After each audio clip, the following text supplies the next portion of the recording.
Well, I think we had an awful special guest the last couple of days with us. Coach Charlie McBride was here.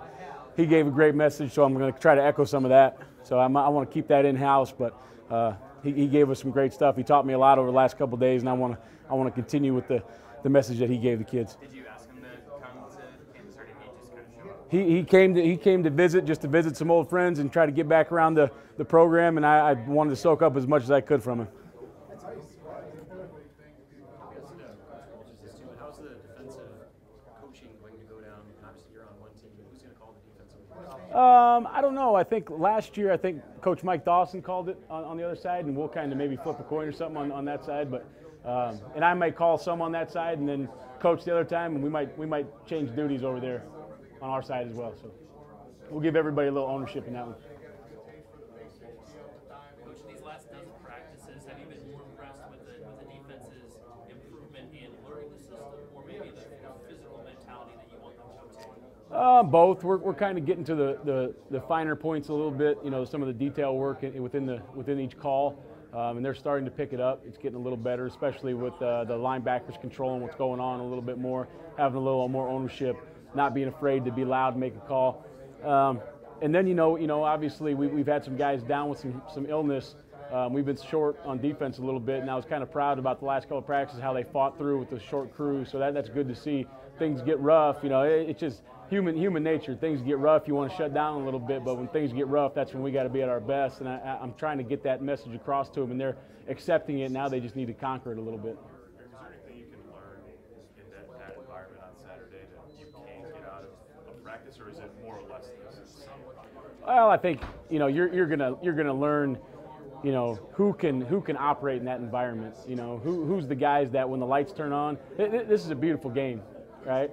You can talk all the stuff you want pregame. You can talk all you want in practice, but when the lights turn on, we're all going to find out. And that's what I want to do tomorrow. I want to find out, or on Saturday, who's the real guys. Maybe it's a guy that's on the twos that needs to be moved up to the ones that when the showtime comes, he turns it up a little more. I don't believe in gamers, but sometimes guys amp it up a little more when the lights turn on, and I want to find out who those guys are. You mentioned depth, especially in defensive backfield. There's some spots you're going to have to be creative with how you play guys. Yeah, there's not going to be much, first off, we don't really have a depth chart yet, so there's not going to be a lot of get that guy out, he's a starter. There's going to be even less of that in the defensive back land because there's going to be, a little bit of a depth issue with some of the illness and just the scholarship numbers. But that's good. To me, somebody's hurt, somebody's ill, it's the next guy up. And we got to play with whoever's available to me. Doesn't matter if you're a scholarship guy, a walk-on guy. Doesn't matter if you're from California or next door. You're going to play if you're the next guy up, and if you earn it, you're going to play. So once again, we got to find out who those guys are. Like your team's maybe response to your call for toughness and consistency last week. Pretty frank about that. Have you seen them respond the last 2-3 practices? Yeah, they respond. A long time ago, guys, keep it real, coach. Keep it real. I'm going to keep it real. So when you keep it real, when you're honest with guys, and not in a demeaning way, but when you're honest with your assessment, you're honest with what they need to improve on, they usually take that to heart. There's no reason to MF guys or call out individuals, but when the call gets made, usually guys respond, and I think as long as you're honest with people, it goes the right way. You already asked, but how did you split up the defense into the two teams? Like coin flip, did you kind of analyze it? No, the position coach coaches kind of split them up fairly evenly on defense. Now with some of the positions, we wanted to see some guys operate together, so it may be a little bit, maybe not as even at a couple positions, but we're pretty even. We just want to see guys play. Yeah, I want to see him go get the football. I want to see him be aggressive. I want to see him tackle, and I want to see him make some plays. Not enough of that going on right now. If you want me to be honest. We're covering some people. We're running side by side with them. We're not getting the football. We need the football. So I'd like to see some guys make some plays in front of a big crowd. Yeah, I wasn't involved last year, and I don't really want to talk about it, but we need interceptions. We need interceptions. We need the corners. I need those guys to be big-time playmakers. They're going to be asked to press guys in coverage. They're going to be asked to play off. They're going to be asked to do a lot of different things, but the ball's going to come to them the ball gets targeted at them probably more than any other player on the football field. So we need to make some plays. And well, their ball skills are fine. It's believing in the mantra that Scott says. You know, it's no fear of failure, desire to excel. Go get the football. If you whiff, let the safety make the tackle. Let's move on. Let's move on. But I need the football. Do you think guys are starting to get that message, Coach? Do you think guys are starting to get that message that it's starting to break and yeah, it's starting to get there. Like we talked about, the behavior patterns, the learned behavior is whatever the case may be from high school or whatever is, don't get beat deep. You know, now we're starting to be more aggressive. Sure, it's gonna cost us a couple touchdowns. I get that. But like today, we went in a 2-minute situation. We had a pick. We had a pick to end the game. There's nothing better. Like we told those guys, we're not out here to not lose the game. We win the game. When we get to take the field last, we win the game, period.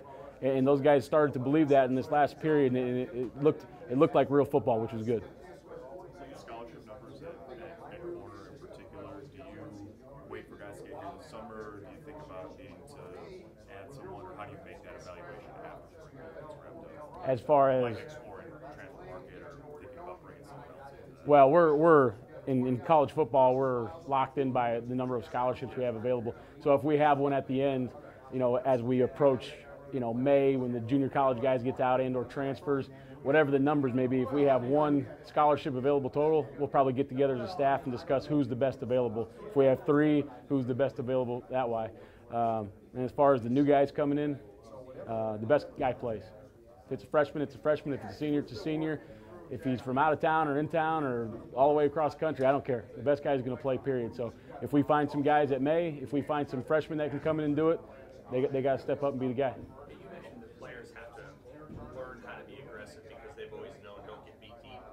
How long did it take for you as a coach to maybe shift that thinking once you really embodied that, or have you always embodied that philosophy of corner play? Well, I think your offense has to mirror your defense, and your defense has to mirror your offense. So if you're going to line up in the power I and run power and huddle up and take 30 seconds off the clock, you can back up a little bit and you can make them walk the field and hopefully, you know, they make a mistake. When they go like our offense does, they're going to run 100 plays and score a whole bunch of points. The number one thing we can do for them is get them the football back. That's our number one asset. We need to protect the offense, keep points off the board, get the football. So if we can do that, we're going to be in good shape. Did it take you a while to adjust to that when you went to Oregon? No, I mean, I think by nature I'm a little bit more of an aggressive play caller and defensive style, but it just kind of freed me up when you get with Chip Kelly, when you get with Mark Helfrich, when you get with Scott Frost. It kind of frees you up because they want the football too, you know. And they're the guys that are saying, hey, go get us the ball. If something bad happens, I got your back because we're going to go score. So that frees you up, just like Scott tells the players, you know, no fear of failure. Let's roll. Erik, how much are you looking forward to Saturday? How much am I looking forward to it? I'm telling you, they said, you know, how many tickets do you need? I said, how many can I get? Because I got family coming. I got people flying in from Arizona. I got people coming from Illinois.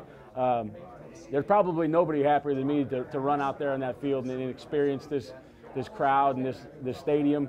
I might be in shock a little bit running out there. You know, we spent 2 years with an awful good football team where it was a smaller stadium and not as big a crowd, and we're going to walk out tomorrow and, like Coach McBride said, the first time that running back hits, it's going to feel like the whole stadium hit him. You know, and it's going to be awful special.